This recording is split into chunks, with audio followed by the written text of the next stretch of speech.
Hace 4.500 millones de años, la Tierra era un mundo completamente estéril. No existían animales, no existían plantas, no existían bacterias, no existía ninguna célula viva en todo el planeta. Un mundo de vulcanismo extremo y bombardeos de meteoritos que moldeaban un terreno rocoso e inmenso. Pero entonces ocurrió algo en la historia del planeta que lo cambió todo. 700 millones de años después, apareció la vida. ¿Tenemos una respuesta para saber cómo aparece la vida? Sí, por supuesto. Pero antes de intentar responder cómo ocurrió, vamos a responder algo un poco más difícil. ¿Qué significa realmente estar vivo? Mi nombre es Nicolás Alexander Popielic, soy bioquímico y en este primer video de mi canal vamos a intentar responder con profundidad estas preguntas.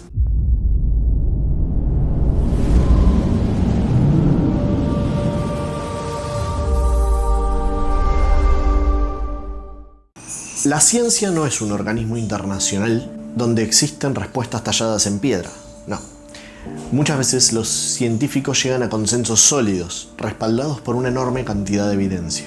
Otras veces simplemente no hay unanimidad, y conviven varias teorías e hipótesis que intentan explicar un mismo fenómeno. Y esto ocurre justamente cuando estudiamos la vida. Puede parecer sorprendente, pero al día de hoy todavía no hay una respuesta indiscutida, oficial, de qué significa estar vivo. De hecho, es una de las preguntas más importantes de la biología y aún no tiene respuesta. Entonces, ¿qué tiene que tener algo para ser considerado un ser vivo? De chicos, nos explicaban que un ser vivo era aquel organismo capaz de nacer, crecer, reproducirse y finalmente morir.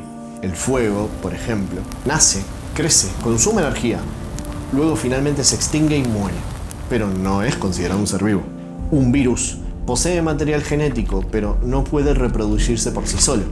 Necesita un huésped para prosperar, a pesar de ser una maquinaria libre y muy compleja, pero tampoco se considera formalmente un ser vivo. Entonces, ¿cuáles podrían ser los requisitos para estar vivo? Los seres deben tener células con membranas que delimiten físicamente su espacio y se encarguen del intercambio de materia, un mecanismo de obtención de energía y la capacidad de almacenar información heredable, que también se pueda reproducir de forma viable esa información. Parecen bastantes requisitos o muy complejos. Muchos científicos piensan que la primera célula tuvo que haber sido el resultado de millones de años de sistemas intermedios. Definitivamente, sin estos requisitos, ningún organismo podría determinarse vivo. ¿Todas estas condiciones se tuvieron que dar en un mismo momento para originar a este primer organismo? ¿Todos estos requisitos tuvieron que cumplirse al mismo tiempo? La unidad más pequeña de vida que existe es la célula. Y sin una membrana que cumpla una función de estructura, que la delimite, que sirva de barrera física y como barrera de intercambio de nutrientes, la célula no podría existir. En un planeta primitivo, donde hay abundancia de sales, de agua, de gases, todo se encuentra reaccionando libremente y de forma desorganizada, hasta que la física hace lo suyo. Aparecen los lípidos primitivos, moléculas que resultan de la unión de varios carbonos e hidrógeno. Muy simples y fáciles de formar, con alta probabilidad de unirse por sí solas. Estos lípidos tienen una estructura anfipática, es decir, una cabeza hidrofílica que se une al agua y una cola hidrofóbica que es repelida por el agua. Esto, por simple interacción físico-química, termina formando micelas, luego bicapas fosfolipídicas y con un poco de suerte vesículas cerradas. Tampoco es un proceso que requiere instrucciones, sucede por las mismas leyes de la física que rigen hoy en día. Y por suerte, pudimos evidenciarlo experimentalmente en muchísimas ocasiones. Entonces, en ese lapso de 700 millones de años, aparecen las vesículas, bolsillos huecos libres, burbujas rodeadas de lípidos. Imaginemos que eso podía abundar, y solo faltaba que algún elemento interactúe con ellas. Toda forma de vida necesita energía. Los humanos producimos entre 30 y 32 moléculas de ATP por cada molécula de glucosa que utilizamos. Algunas bacterias generan ATP mediante fermentación, mientras que otras obtienen energía del hierro, azufre o incluso de la luz solar. Todas las formas de vida conocidas utilizan una mecánica básica para generar energía: el gradiente electroquímico. Sin energía no se puede llevar a cabo ningún proceso biológico. Por lo tanto, la vida no existiría. Una proteína ejemplar que tiene la mayoría de los seres vivos es la ATP sintasa, una molécula similar a una turbina. Imaginemos una membrana donde a un lado circula una gran cantidad de protones con carga positiva y del otro lado opuesto una poca cantidad de cargas positivas, prevaleciendo las negativas. La ATP sintasa sirve de puente entre esas cargas para que se equilibren y viajen desde la zona más concentrada en cargas positivas a donde hay menos. Esto produce una fuerte rotación en la molécula, como una turbina. Cientos de revoluciones por segundo generando ATP. Una molécula que une 3 átomos de fósforo de forma muy fuerte, con mucha energía contenida que puede ser liberada por un organismo cuando se requiere para un proceso biológico. Pero esto es una maquinaria muy compleja. Entonces, ¿cómo surge el primer mecanismo de obtención de energía? ¿Y cómo se relaciona esto con la aparición de las membranas? Bueno, tenemos una hipótesis. Ya existen gradientes que ocurren naturalmente en distintas zonas del planeta, por lo que esto ya sucedía sin necesidad de que existan eventos improbables. Las fuentes hidrotermales, fuentes de energías geológicas conformadas por chimeneas porosas, mantienen en circulación sales a través de sus poros, generando un gradiente de concentración de cargas, pero de manera natural. Pero ¿cómo una célula comienza a aprovechar esta energía? Es altamente probable que hace 4.000 millones de años, estas vesículas libres, los bolsillos huecos, interactuaron físicamente con estas zonas de gradientes energéticos naturales, permitiendo que aparezcan nuevos procesos, nuevas reacciones químicas que ahora estaban favorecidas, eran catalizadores naturales. En otras regiones esto no sucedía. Protocélulas muy sencillas pudieron haber rodeado estas chimeneas hidrotermales, miles, millones de ellas, a través de estos 700 millones de años. Algunas quizás perdían la energía, o por alejarse o por dejar de interactuar con esa zona natural. Esas desaparecían y quedaban inertes. Otro grupo quizás logró minimizar pérdidas energéticas y otro grupo, quizás a través de esos millones de años, logró generar su propio gradiente. ¿Cuáles crees que sobrevivieron? Pero todo esto no sucede tan fácil. Una vesícula que se acerca a una zona de gradiente de protones no puede hacer mucho. No genera ATP, no mantiene información, no la reproduce, entonces tampoco tiene vida. Pero sí puede tener reacciones químicas favorecidas. Ahora aparece un nuevo evento. A esa vesícula se le une una nueva molécula que ingresa a ella y se queda encerrada.